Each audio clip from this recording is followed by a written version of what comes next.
try. Let your heart's burning side move your body towards the light. Good morning, everybody. We're out here working on our pump house. So it's been a minute since we've worked on this, but this upcoming weekend, we're doing our plaster workshop, and I had a master plaster come out that's going to be hosting the workshop for us and just did some prep stuff. What she was saying was basically our cob job was not very good, which I'm not surprised. This was the first time doing cob, like on a big build like this.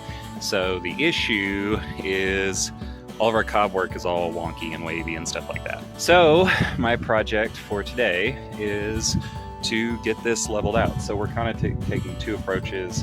You can see here, we're doing some patchwork to fill in some of the low spots. And then on some of these high spots, I'm coming in with my power grinder. So this is a new blade that I got, intended for wood carving, but it's doing a wonderful job on this cob work because we were trying to carve it all out by hand and chisels, and that was taking forever. So angle grinder it is.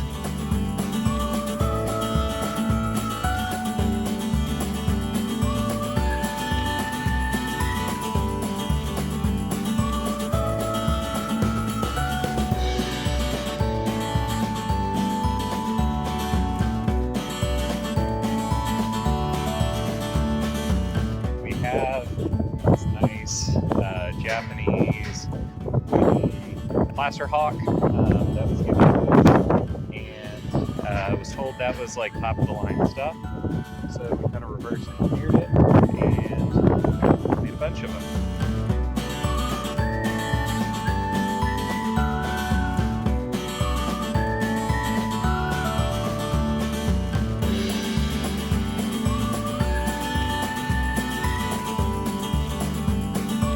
So here is our cement mixer.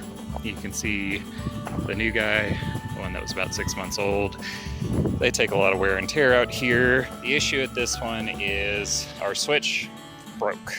So this fell over the other day when we were doing the patio, and our switch broke, which is really annoying. Honestly, I don't love the way these are built. They are inexpensive for what they are, and this one's lasted, I mean, hundreds of thousands of pounds worth of dirt in it, so I can't complain too much for a $250 mixer. But one of the big design flaws I find in it is that your switch is on the opposite side of your lever, so it's usually good to like dump it and then turn it off, but you have to run around to the other side to turn it off quickly. So since the switch is broke already, I'm going to do an experiment here and see if I can run a new line that goes down underneath and is a switch over on this side of the mixer rather than on the opposite side where it's really awkward. So we'll see how this goes. All right, so I opened this up. I was a little intimidated because this was a very big box, so I didn't know what I would find inside. It's a simple little switch, you know, white, white, black, black, green. So what I'm gonna do is pull this all apart, just completely disregard this box, and run some new conduit along that side there to get it all mounted up. This is gonna be a lot easier than I thought it was gonna be, which is never happens out here.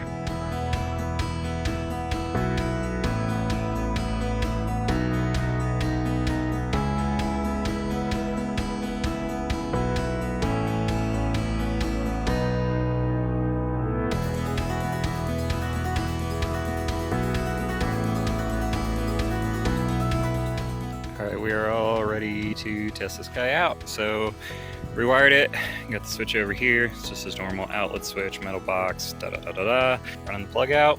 Let's fire it up and see what happens. Yeah, it's not encouraging.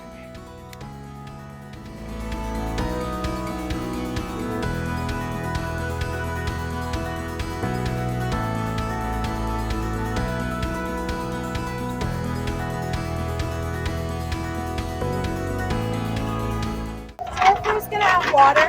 Water is number one. I'm gonna add the earth and the lime.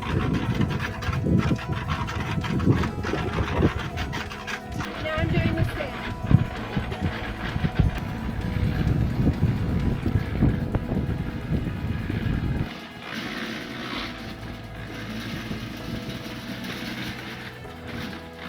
The less sticky, the less chance it will crack. When you have too much clay or too much lime, the plaster will crack. If you have too much sand, it will be crumbly and kind of weak. Silt has no place in our plaster, so we try and avoid silty soil. Another way to apply it is just putting your hawk to the wall and sliding the material onto the wall. And you want to be careful that your hands aren't in the mix for like the longevity of your day. And so hawk to the wall, take off a section, and I start at an angle. And as I work, this is a really sandy plaster, so I'm actually going to wet it a little bit. We'll wet this plaster, it's a little dry. The wetter the mix, the harder it is to scoop up. And I kind of like to flatten my material out. But so hawk to the wall, start at an angle, and then I like to jig it a little bit. One thing people like to do when they first start plastering is they want to go flat, and then there's nowhere to go from that. So you want to start at an angle and shimmy your way up. And you really are going to have to muscle with this sandy mix, so beware. I like to apply in big swaths and then smooth it out. One thing that people do is they really overwork it and they use up unnecessary amounts of energy, and it doesn't make the plaster look any better. So once I get that amount, say it's a big, I usually apply like a bigger square, and then I take horizontal. I go horizontal. And then there's parts where the plaster didn't fill, so I'll go back with my little bit of mix and fill in those spots, and then smooth out.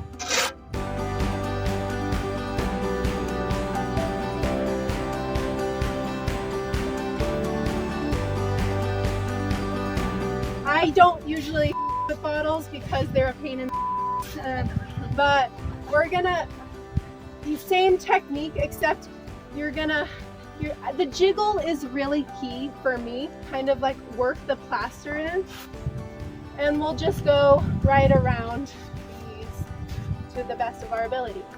It's like icing a cake. And then also something that I forgot to mention, always keep your hawk underneath where you're working, so you catch the plaster that falls. Plaster always falls, it's totally fine, but we don't want to waste it. So what is the reason for going top to bottom? Reason is when you apply from the top, you're not messing up your previous work. It's also like in the beginning of the day, you have more energy, and it's harder to work high. For me personally, it takes more energy.